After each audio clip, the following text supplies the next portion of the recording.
He smashes the flatting range from the big blind defending. So we're going to check back. I mean, this is a big pot. We definitely could attack it, but I would rather check raise this board than I would to just c-bet it. When we c-bet it, we give him the opportunity to turn it into a bluff. By check raising the board, we give ourselves a little bit more credibility that we were trying to get him to put some money into the pot. He's going to have a pretty good piece of this board to continue, and if he does, then we're just going to fold.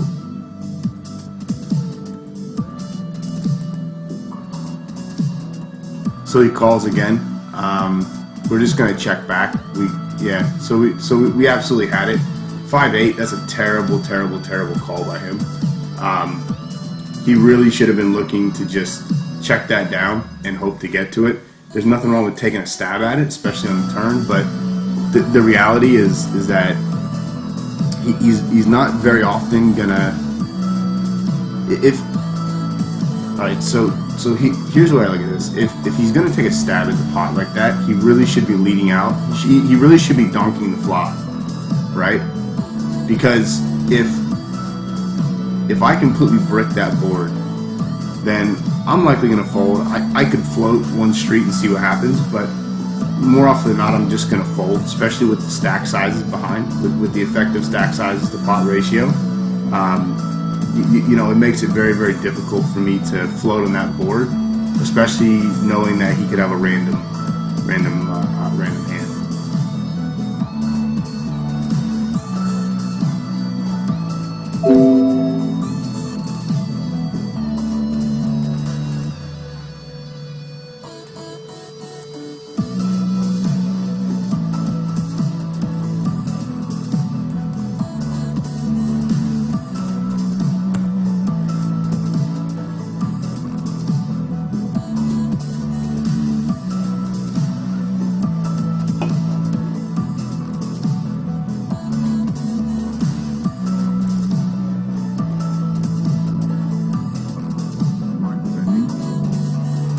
So we're going to check back.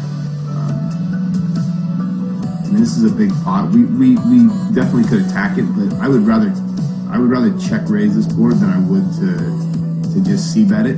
When we c-bet it, we give him the opportunity to turn. Raising the board, we give ourselves a little bit more credibility that we were trying to get him to put some money into the pot.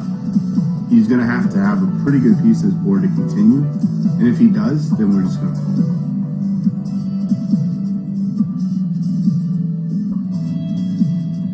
So he calls again. We're just going to check back.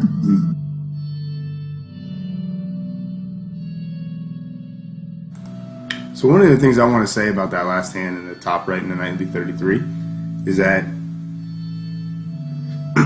by check raising that turn,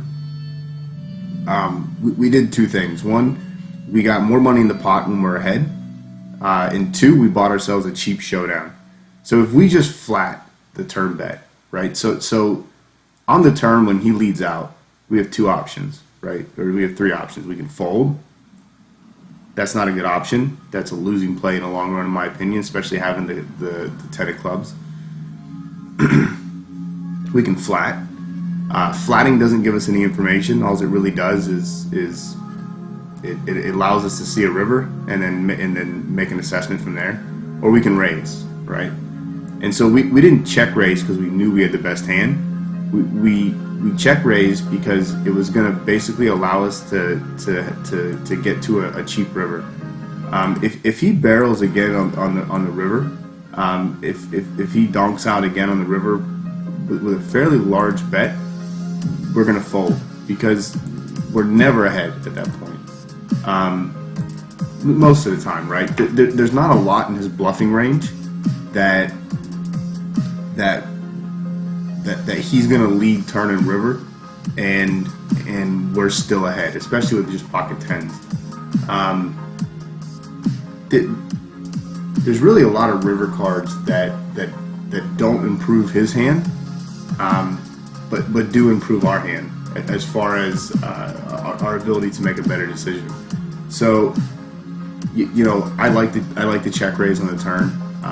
I feel like if we c-bet that flop, we give him the ability, if he's a competent player, to turn his hand into a bluff. if we lead out for 38 to 40% of the pot as a C bet, or not lead out, but if we C bet the flop, if he's a good thinking player, he's going to know that we didn't connect with that board. It's very difficult for us to connect with the board. We played that exactly as if we had flopped the flush, or if we had the ace of clubs in our hand. So I like our play there. I think that I think in the long run that's a massively profitable way to play that board.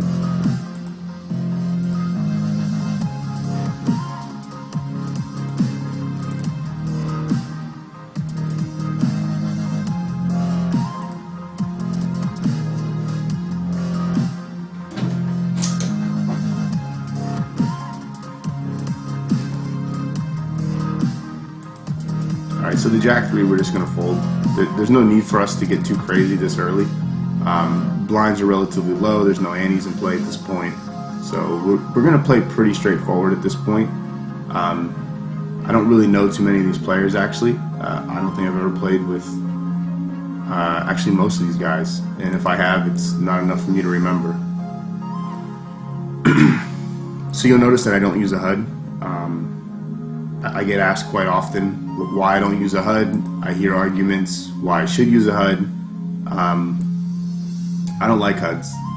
So I find that for me personally, I tend to rely too heavily on stats when I use HUDs, and I miss spots. And so the way that I play poker it may be different than what others play. Obviously I play by mathematics. It's really the only way to play and be profitable. But at the end of the day, I look for spots. I look for ways to improve the mathematics in my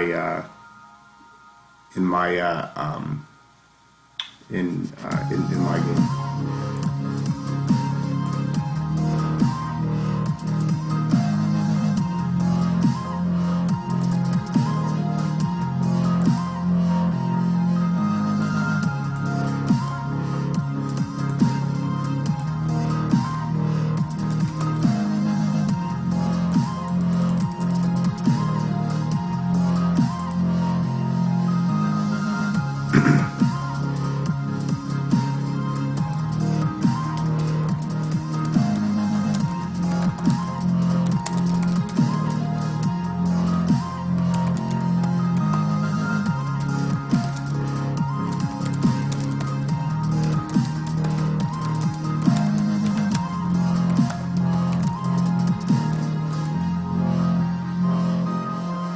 So the 2-10 we're going to fold, obviously. I mean, that's standard.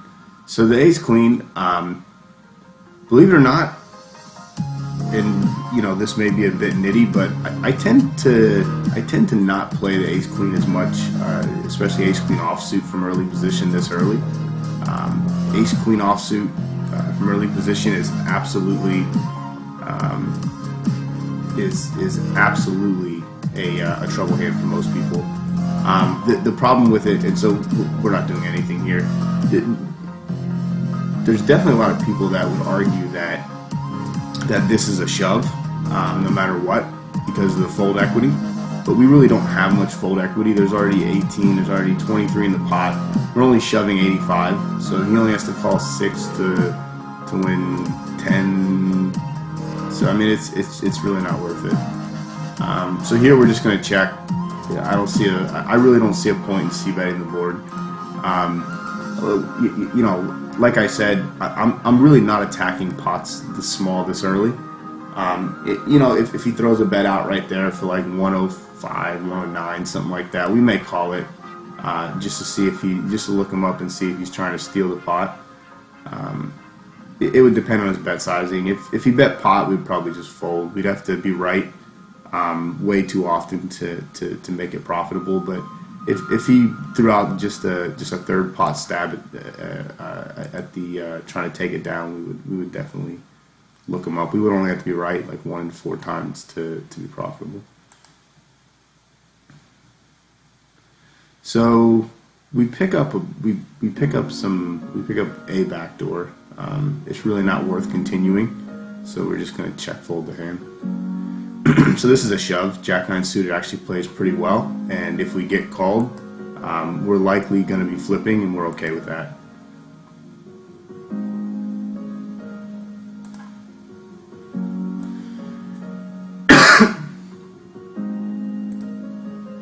So we're definitely getting this in.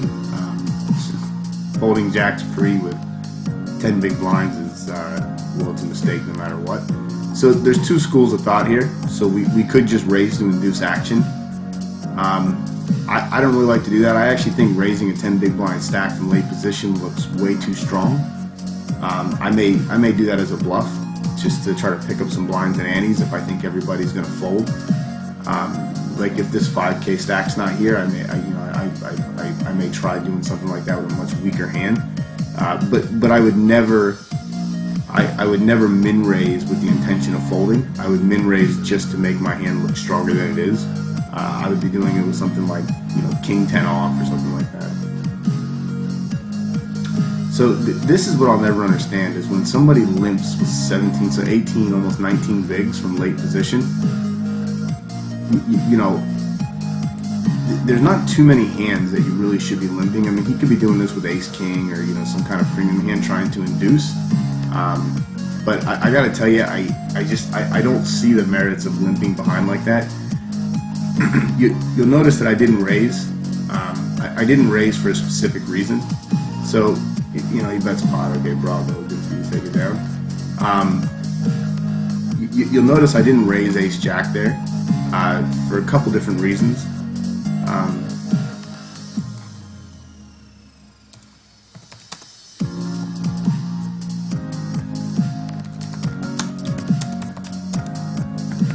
You'll notice I didn't raise there for a couple different reasons. The most prominent reason being that if I'm gonna raise there based on the stack sizes, I really should just be shoving. And although I could shove ace jack suited there profitably, I'm a little suspicious of his limp in late position. I think that in today's game, the way we are right now, guys are definitely limping monsters more often than previous in order to induce, especially with stack sizes in the 20K range, the 20 big blind range, in order to induce a shove back over the top, a rejam, a 3-bet, whatever it may be. So we take a bit more of the safe route. If I knew that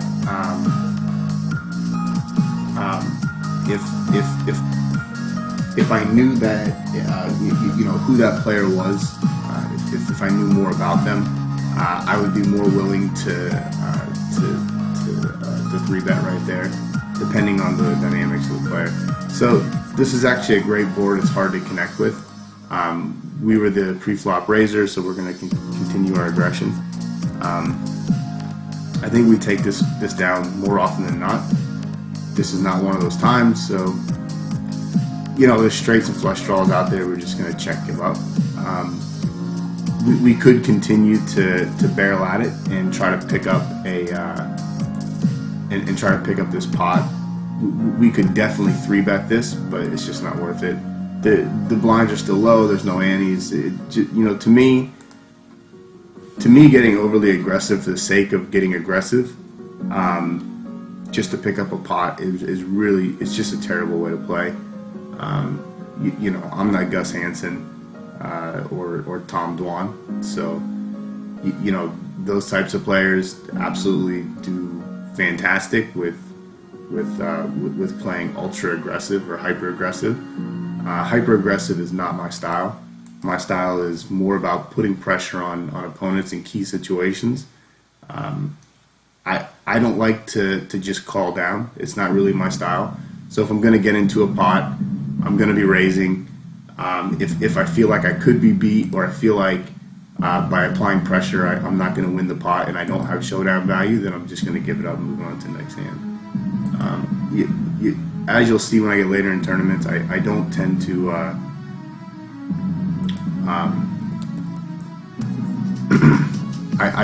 I don't tend to give up pots a lot. So this is a different dynamic, right? So before we had 5-2 offsuit. This is ace-5 we're shoving. If he wakes up